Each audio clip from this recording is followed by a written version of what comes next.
துயரமான கண்ணீர் என்றால் ஒரு பெண்மையினுடைய தாய்மையை கண்களிலிருந்து கண்ணீர் வடிக்க வைப்பது மட்டுமே இந்த உலகத்தில் ஒரு தூய்மையானதும் போக இந்த உலகத்தினுடைய ஒரு கஷ்டமானதும் தாய் கண்ணீரிலிருந்து ஒரு சொட்டு கண்ணீர் வளவரைக்க முடியாது என்பதற்காகவே நான் ஒரு ஆர்டிக்கல் படித்தேன். அதை உங்கள்கிட்ட சொல்லணும். ஒரு தாயினுடைய அன்பு எப்படி இருக்கிறது என்று ஒரு வெளிநாட்டு கவிஞர் எழுதுகிறார். நம்மளுடைய தமிழ்நாட்டில் ஒரு தாயை பேச்சு வளர்த்து அவரை வெளிநாட்டுக்கு ஐடி ஃபீல்டில் படிக்க வச்சு வெளிநாட்டில் வேலை செய்கிறார். இந்த வெளிநாட்டில் வேலை செஞ்சுக்கிட்டு இருக்கும்போது அப்பா இறந்துடுறார், சித்தப்பா அழைக்கிறார், அம்மா அழைக்கிறார், ஆனால் வரமாட்டேங்கிறார். அப்புறம் உடனே அப்பா இறந்துடுறார். அப்புறம் சித்தப்பா டெலகிராம் கொடுக்கிறார், இறப்புக்கு வர முடியல, கருமாதிக்கு வர்றார். வந்த உடனே எல்லாரும் சொல்றாங்க, அம்மா ஒத்தமனமா இருக்கு, நீ பாதுகாக்க முடியாதுப்பான்னு சொல்றாங்க. அம்மா ஒத்தையா இருக்கும்போது நீ என்னத்துக்கு இருக்க போறான்னு சொல்லி அம்மா கூட்டி போய் வீட்டை விற்று 1 கோடி ரூபாய்க்கு வீட்டு பத்திரத்தை பதிவு வச்சு பணத்தை வாங்கிட்டு நான் உன்னை ராஜாத்தி மாதிரி வச்சுக்கிறேன், அங்கேயே எனக்கு ஒரு குழந்தையும் மனைவியும் இருக்கு அப்படின்னு சொல்றாங்க. கல்யாணமே இங்க தாய் தகப்பனுக்கு தெரியாம நடக்குது. சரின்னு சொல்லி கூட்டி போறாரு.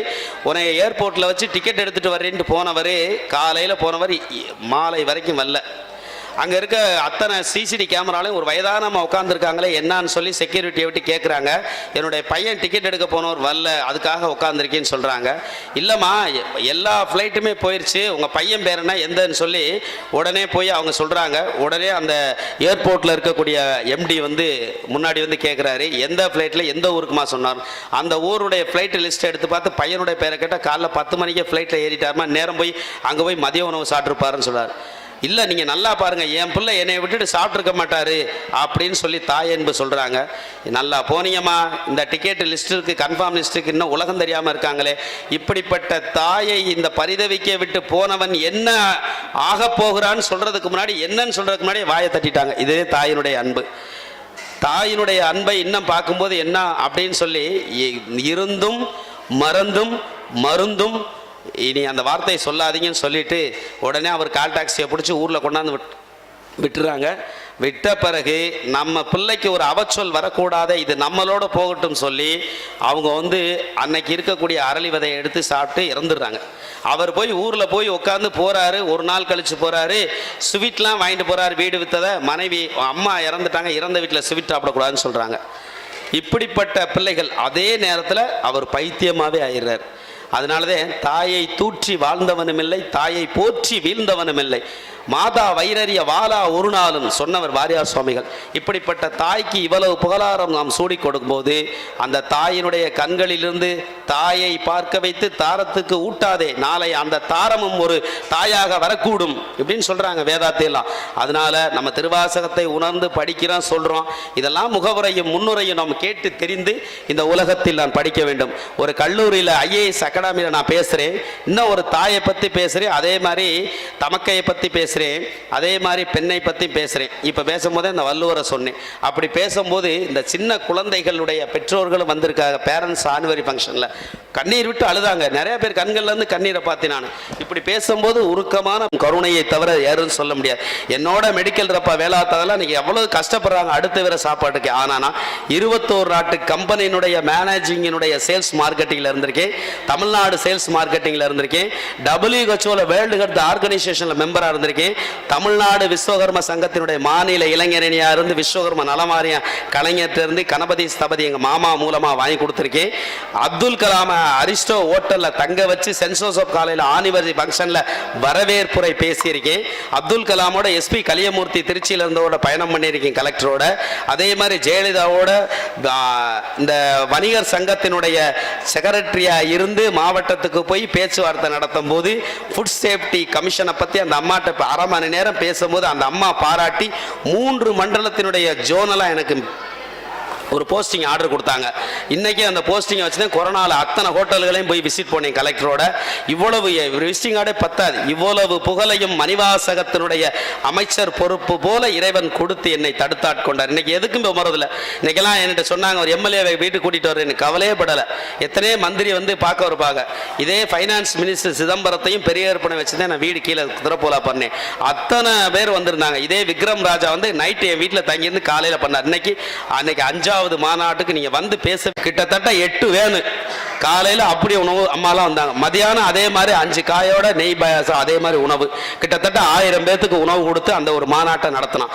இதே மாதிரி 51வது மாநாட்டில் காசியில போது 50வது மாநாடு மேலூர்ல நடத்தணும். என்னுடைய விஜயேந்திரரை 4 அடுக்கு போலீஸ் பாதுகாப்போட கூட்டிட்டு வந்து பல்ல உணவு கொடுத்து 50வது மாநாட்டை இந்த உலகமே ஸ்தம்பிக்கும் அளவுக்கு அரசியல் மாநாடு தோற்று போகும் அளவுக்கு நடத்தணும். இது அடியவருடைய மாநாடா இல்ல ஆண்டவன் நடத்தக்கூடிய மாநாடா? அரசியல் சேலஞ்சை வந்து நம்ம கையில கொண்டு அதை நடத்தி காமிக்கணும்னு சொன்னவன். என்னோட இருந்த சிவனடியார்கள் அத்தனை பேரும் என்னுடைய மடத்தை பூட்டணும், அறக்கட்டளையை வந்து ஸ்தம்பிக்கணும்னு சொல்லிட்டு போனாங்க. ஆனா இன்னைக்கு வரைக்கும் நடத்தல. அதுக்காக நான் கற்றுக்கொண்ட பாடமே திருவாசகம். திருவாசகத்தை படிச்ச அடியார்கள் எல்லாம் நாங்க இல்லைன்னா அந்த மடத்துல திருவாசகம் நடத்த சொல்லி 51 பதிகத்தையும் 4 மாசத்துல அர்த்தத்தோட சொல்லின் பாட்டின் பொருள் உணர்ந்து 51 பதிகத்து தேசத்துல காசியில போய் விஸ்வநாதருக்கு அபிஷேகத்தோட முன்னாடி உட்காந்து முற்றோதல் பண்ணி நான் அபிஷேகம் எடுத்து கொடுக்க சிவாச்சாரியால் பண்ணி சப்தரிசி பூஜை ஏற்பாடு பண்ணி காசியினுடைய கருணை, பெருமானுடைய தனிப்பெருங்கருணை எல்லாம் நம்மளால முடியும். முடியாது எதுவுமே இல்லை. முடியாதுன்னு நினைச்சிருந்தா சிலந்தி கூட வலை கெட்டி இருக்கும். முடியும் நினைச்சா மட்டும்தான் எரிமலை கூட வலுவிடுக்கும்.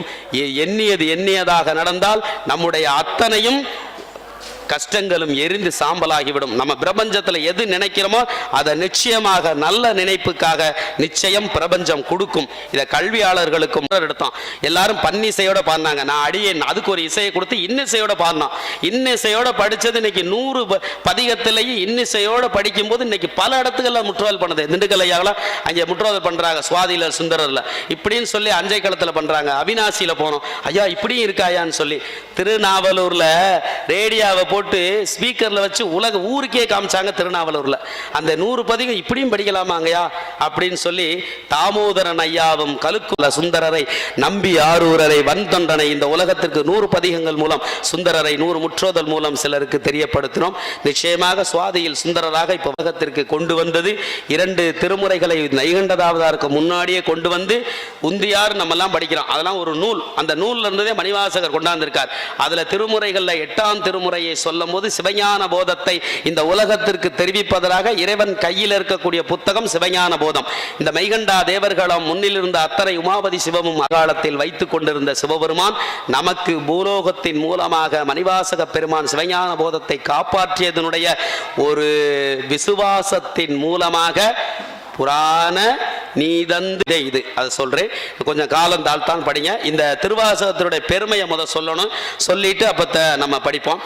இப்ப இந்த ஓரமாக நின்று வேடிக்கை பார்க்கக்கூடிய காத்திரின் என்று நம்மளால் முடியலின் செல்லுவெல்லாம் ஓரமாக நிற்பார்கள். ஆனால் பொறுமையை இழக்காமல் நடக்க இருப்பது சரியான நேரத்தில் சரியான காலத்தில் சரியான இடத்தில் சரியான நபரால் இறைவன் பிரபஞ்சம் நடத்தி கொடுக்கும். அதுதான் இங்கு நடைபெற்று கொண்டிருக்கிறது. எண்ணங்கள் பிழையானால் சிறகடிக்கும் பட்டாம்பூச்சிகள் கூட சிலந்தி வலையில் சிக்கிக்கொள்ளும். என்னதான் நமக்கு நீந்த தெரிந்திருந்தாலும் சேற்றில் விழுந்துவிட்டால் எழுந்துதான் வர வேண்டும். நீந்தி வர முயற்சிச்சது முட்டாள்தனம். நீ பட்ட துன்பத்தை விட பெற்ற அனுபவம் பெரிய ஞானம். கடந்த காலத்தை நினைத்து வருத்தப்பட வேண்டாம்.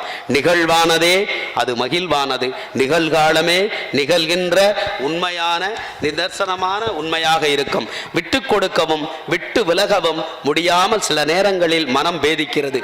உண்மையில்லாத அன்பும் உணர்வில்லாத உறவும் பண்பில்லாத பாசமும் பக்கபலம் இல்லாத பகையும் வீணானதும் கூட அது விபரீதமானதும் கூட. ஒளி சிலையை செதுக்கும், பிறர் கொடுக்கும் வலி உன்னை செதுக்கும். ஒளியில் செதுக்கிய உள்வாங்கி பிறர் கையெடுக்கும் தெய்வமாக காட்சி கொண்டு நின்று கொண்டிருக்கிறது தெய்வம். தெய்வமாக காட்சி நின்று கொண்டிருக்கிற பட்ட வேதனைகள் ஏராளம். அதுபோல பல வலியால் அடிவாங்கிய இதயம்தான் பலர் வணங்கும் ஆத்மாவாக இன்று வலம் கொண்டிருக்கிறது. சிலையாக ஆத்மாவாக ஆத்மநாதரும் ஆத்மாவாக மணிவாசகரும் புலப்பட்டு இருக்கின்ற வாழ்வில் அன்பை தருபவர்கள் குறைவு என்றாலும் அனுபவத்தை தருபவர்கள் அதிகம். வேதனை படுத்தியவர்களை வேரோடு மறந்து விடுங்கள்.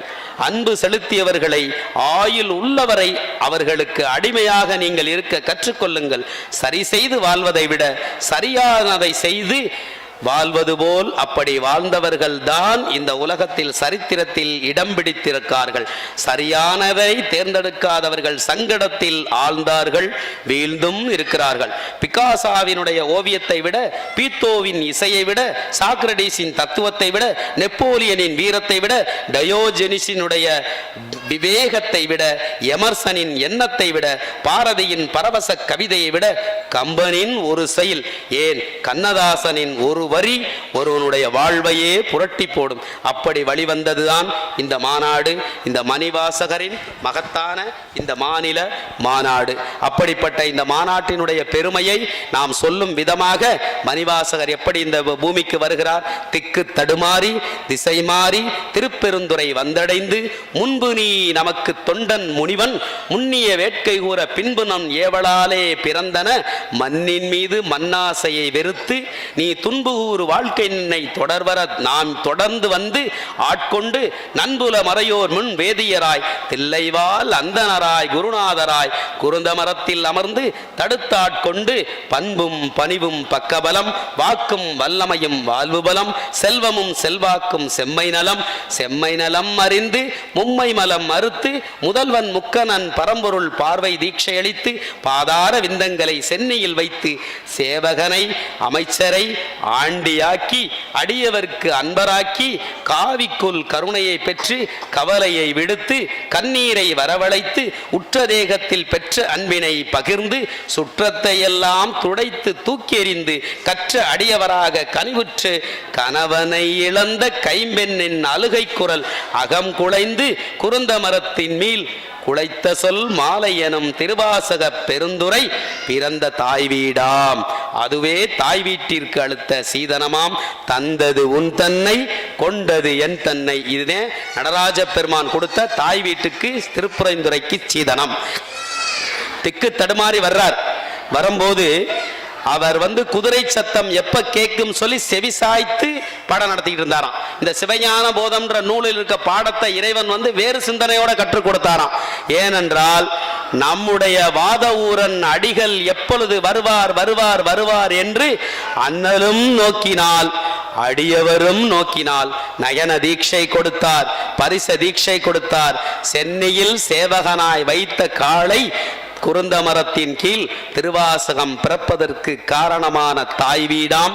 அந்த தாய் வீட்டுக்கு கொடுத்த சீதனமாம். தந்தது உன் தன்னை கொண்டது என் தன்னை சங்கரா ஆறுகளால் சதுரர் என்று நீ அவத்தை ஆயிட்ட. நான் திருவாசகம் என்ற ஒரு காவியத்தை உனக்கு கொடுக்கும் போது ஆத்மநாத சாமி என்ற ஒரு கள்ள கொடுத்துட்டியேங்கிறார். அப்ப ஆத்மாவை கல்ல கொடுத்துட்டே நீ கேலி கூத்துக்கு நான் கெட்டிக்காரங்கிறார்.